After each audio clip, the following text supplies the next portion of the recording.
Bronco Brown Carvey. Yeah, oh yeah. Worn out Bronco Brown Carvey. Was it here? Independence. Oh, you're Independence. Penny Creek, yes. Let me introduce the fact that the wagon and horses are courtesy of Top Hats and Tails. They're out of Ortonville, Michigan. What a cute name. Our driver today is John. Woohoo! Linda. Bye, And Linda! The horses are named Patches and Max. So as we move along, I'll be pointing out certain things for you.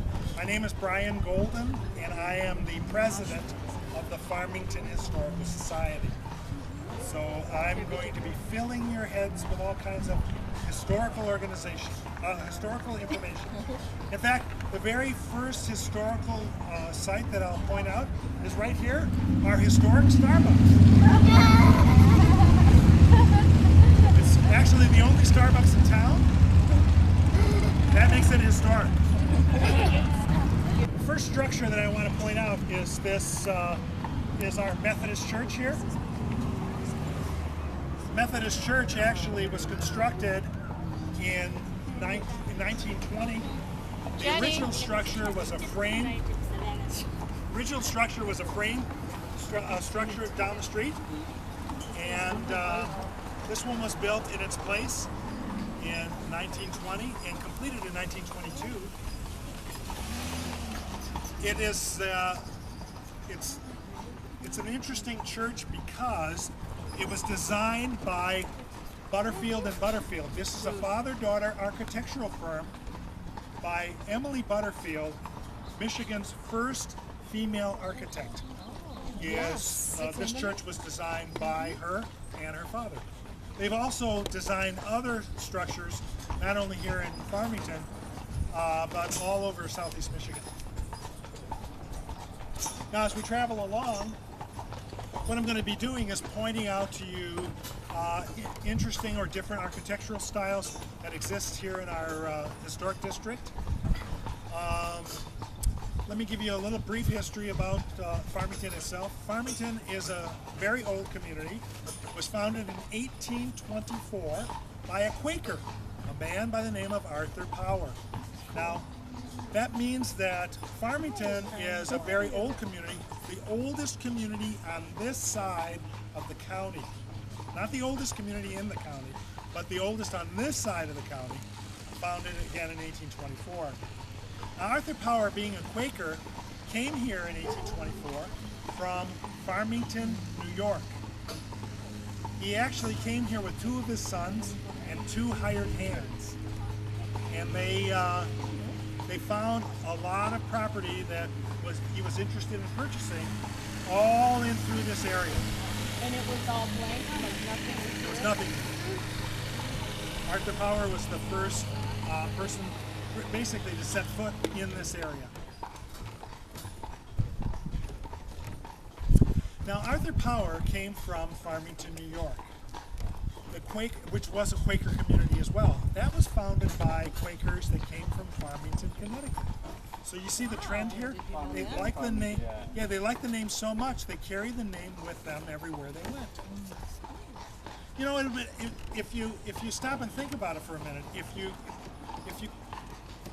you called the community Holiday Inn, if you go to a place called Holiday Inn, chances are it'd be a nice, clean place with good accommodations, warm bed, nice bathroom facilities.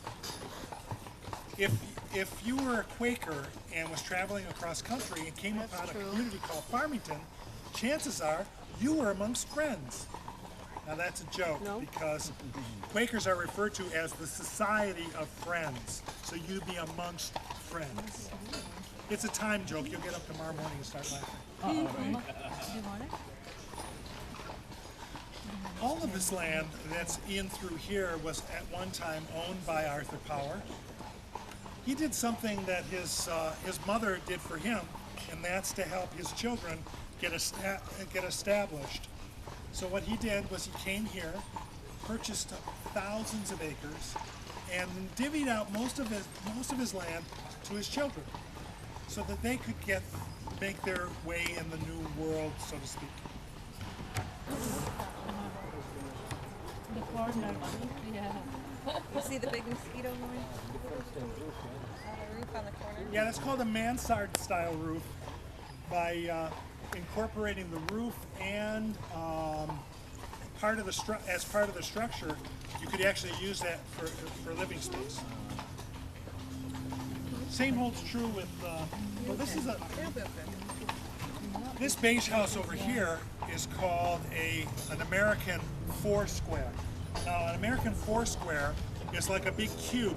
It's as wide as it is tall as it is deep. So it's like one big cube or box. Very popular style here in southeast Michigan, especially at the turn of the last century, in and around the 1900s. This style roof is called a gambrel style roof, much like a barn is shaped. Now this business that's behind you over here on this side of the wagon is the Heaney Sundquist Funeral Home. I pointed out to you because it's the oldest continuously existing business here in Oakland County. It was established by Sergius P. Lyon in 1850 and has been a funeral home ever since. So it makes it the longest continuously run funeral home in the county.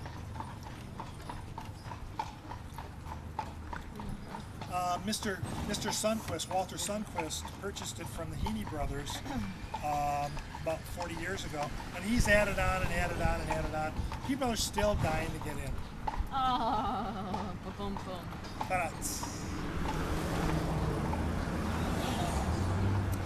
This style house is called the California Bungalow, very popular in the 1920s, arts and crafts style. My the porch with the brick. Now coming up on this side of the wagon, we're going to come to the first post office. It's a little beige house. It's actually the oldest frame house in the area. This is the oldest frame house. It was built by Dr. Ezekiel Webb. Not only was he the local physician, but he was the first postmaster. Now back in the 1820s, Part-time job. no, well actually, because he had his doctor's office in the post office, back in the 1820s you could go in there, lick a stamp and disease all in the same place. Now as we come around the corner, I'll point out the First Baptist Church. The First Baptist Church actually was established at 12 Mile and Halstead Road, but back in the 1850s, it was an all-day trek just to go to church.